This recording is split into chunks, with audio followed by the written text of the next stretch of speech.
Timeline, 5000 ans d'histoire, Richard Fremder. Il était en quête de cette... L'émigration n'a pas été la même Non. pour l'un comme pour l'autre. Il y en a un qui a été très, on va dire, bagarreur, jusqu'au débarquement de Quiberon, totalement raté. Oui. Moi qui ai travaillé sur les faux monnayeurs, sur la fausse monnaie, à cette époque-là, ça a été un des plus grands faux monnayeurs que la France ait connu. C'est extraordinaire. Cette histoire devrait être racontée d'ailleurs. Ah oui, parce que c'est absolument génial.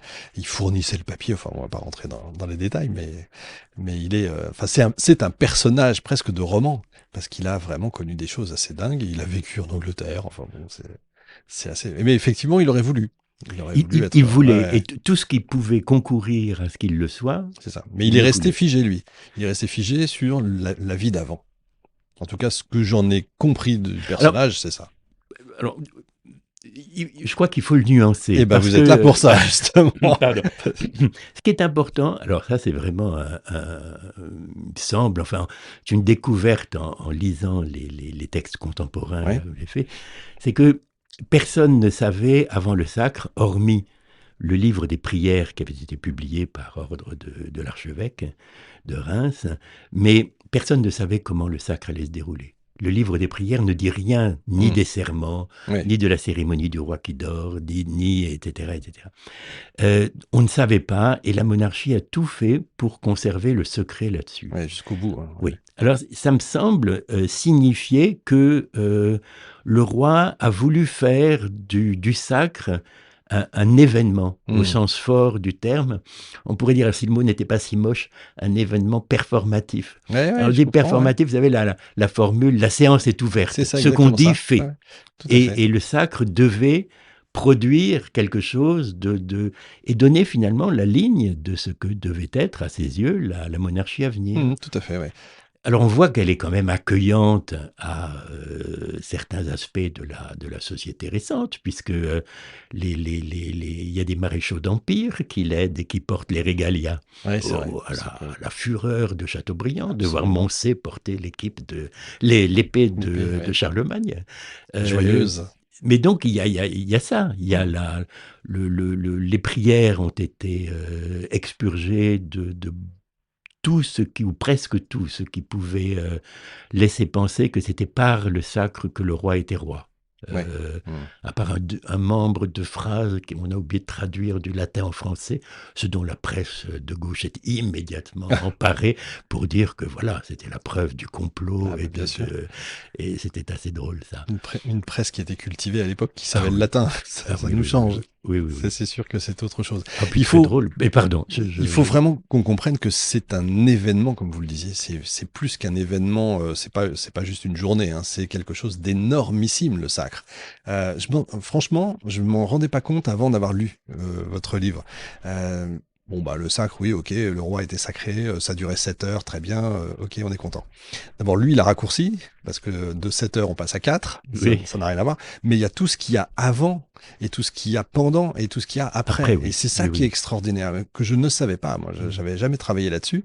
Il y a la fabrication de tout ce qui est ornement, les parures, le manteau, qui avait été préparé pour Louis XVIII, d'ailleurs, mais ça s'est pas fait, puisque, évidemment, Napoléon revient, et puis ensuite ils n'avaient pas d'argent, donc il n'y avait plus d'argent. Et puis je crois que les Prussiens étaient encore là, enfin tout le monde était là, quoi. Donc il y avait encore les armées d'occupation, si j'ose dire. Jusqu'en 18. Pendant un an, oui, c'est ça. Oui, mais quand même, ça a retenu Louis XVIII. Donc il pouvait pas se faire sacrer au milieu des baïonnettes ennemies. On est d'accord. Et après c'est trop tard. Et après c'était malade. Oui. Donc il y a tout ça, c'est toute, j'allais dire, toute la fine fleur du savoir-faire français. Ah oui. En fait, qui se met en branle, et ça coûte énormément d'argent. Oui. Aujourd'hui, si on le ramenait en euros, on a une idée? Je ne sais pas faire les comptes. Je crois qu'on est à peu près à 30 millions d'euros. Ah oui. En gros, 30 millions d'euros. On se dit, mais c'est phénoménal, ils sont cinglés.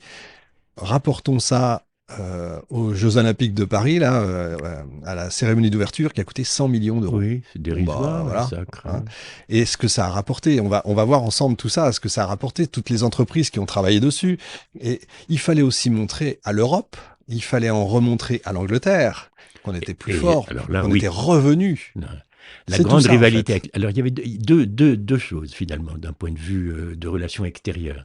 Il y avait la rivalité ancestrale avec les Anglais, Ancestral, parce ça, que on c'est est quand même d'accord. notre ennemi On est naturel. d'accord. Ce sont les C'est Anglais.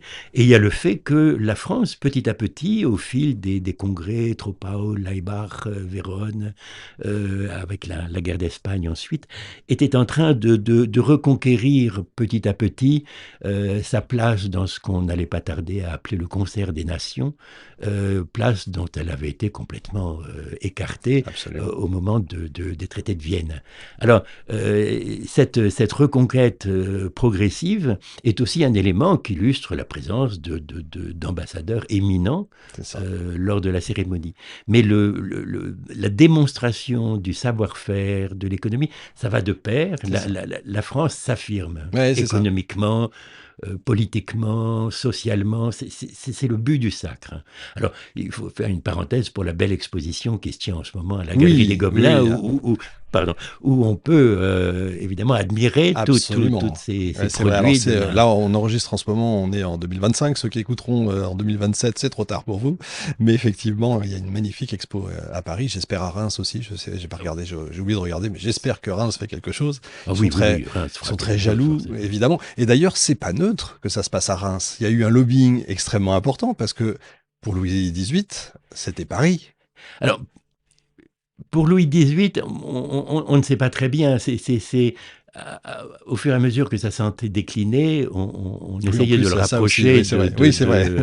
Il y des a ça Tuileries. aussi.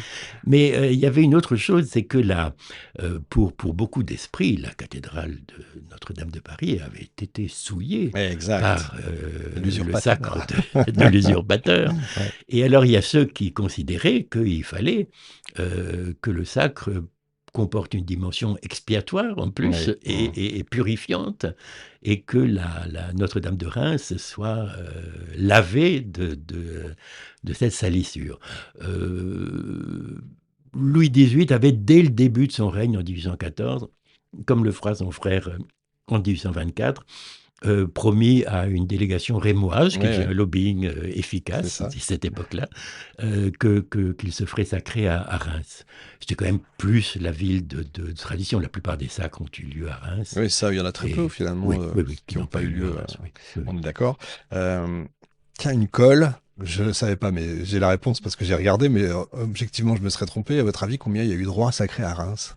Alors, je ne sais En pas. 1000 ans, 33. 33. Finalement, c'est pas tant que ça. Non. J'étais très surpris. Il y a eu quand même des longs règnes. Hein. Mais oui. C'est impressionnant. Donc bon, Oui, ça, nous, c'est on une est face à des parenthèse. règnes courts entre Oui, Louis oui, c'est XVIII. vrai. Ça, c'est Louis sûr. XVIII, si on lui ajoute les Non, oui, années mais où ça il marche a... pas, ça. Ça ne marche pas. Non, c'est pas juste. Donc, il y a tout un rituel quand même dans cette histoire du sacre. C'est oui. notamment un qui a été instauré par Charles IX. Donc, c'est drôle que Charles X le reprenne. C'est le fameux roi endormi. Oui. Qu'est-ce que c'est? Vous pouvez nous raconter? Alors, oui, et ça, c'est un élément extrêmement important. Le jour du sacre, hein, donc le sacre, vous l'avez dit tout à l'heure, vraiment, ça va de l'arrivée du roi à Reims, la veille de la messe et de la cérémonie, jusqu'au retour du roi dans Paris. Pareil. Pour les dates du sacre qui nous intéressent, c'est du 28 mai au 6 juin. C'est ça la durée Ce qui est long totale quand du même, sacre ce dans qui est laquelle... très très long. Alors, le roi a le temps de se reposer un Oui, peu quand même, il a le évidemment. droit d'aller chasser, qui était Évidemment. son occupation Donc, mais favorite. les 30 millions, c'est pour tous ces jours-là. Hein. C'est pas pour ça, la seule journée. Et le roi arrive, il est accueilli par le cardinal Lafare, qui a fait un grand discours qui a créé beaucoup de problèmes, mais on aura peut-être l'occasion d'en parler. Allez-y. Mais non, vous m'interrogez sur le roi Oui, dormant. oui, bien sûr. Alors, la cérémonie du roi dormant, le jour du sacre, le roi se trouve dans le palais de l'archevêque, le palais de Thau, C'est magnifique. et une délégation d'évêques va le chercher. Alors c'est extrêmement important parce que l'évêque frappe à la porte. Ouais. De l'intérieur, on lui dit « Que demandez-vous » Alors, ça, c'est la tradition. Au sacre de Louis XIII, ça se passait comme ça. L'évêque, on lui dit « Que demandez-vous » Et l'évêque répond « Je viens chercher Louis, fils de Henri. » Et on lui répond « Il dort. » L'évêque frappe une seconde fois. Même question, même réponse, il dort.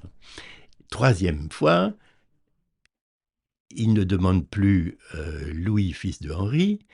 Il dit Louis XIII, notre roi Dieudonné, etc. Et on lui répond ah, il est réveillé, pas de problème. Voilà. Entrez.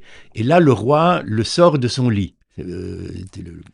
Alors, l'interprétation de cela, c'est que c'est lié aux deux corps du roi. C'est ça. C'est que le roi incarnateur, comme on dit d'ailleurs physiquement, le fils de Henri, etc., lui, il peut dormir. Le roi de droit divin qui a succédé, lui ne dort jamais. Timeline, 5000 ans d'histoire, Richard Fremder.